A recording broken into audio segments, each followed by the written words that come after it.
लो जी, आप देख सकते हो अर्जुन महिंद्रा ट्रॉली के साथ बिल्कुल फंसा पड़ा है, क्योंकि पीछे भी दीवार है और आगे भी घर पे फंसा पड़ा है। आगे भी जाने का रास्ता नहीं है, ना पीछे निकलने का रास्ता है कोई भी। और लोग कहते हैं कि ड्राइविंग कुछ नहीं होती। आज ये वीडियो देख के बताना आप ड्राइविंग क्या चीज़ होती है, कितना मस्त ड्राइवर है। मैंने अपनी लाइफ में ऐसा ड्राइवर नहीं देखा होगा कभी भी। ये देखना आप इसकी कितनी ज़बरदस्त ड्राइविंग है।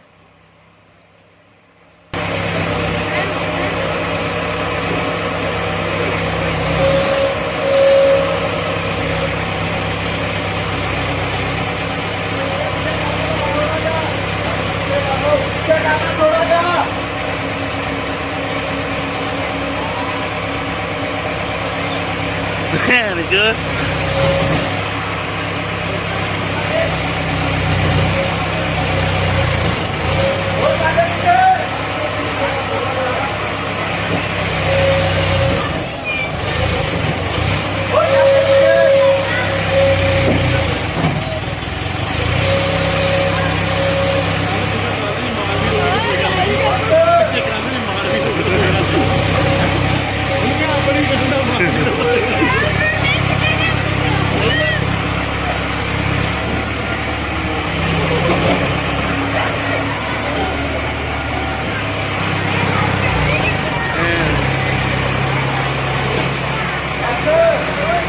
पीछे रहन हो थोड़े ना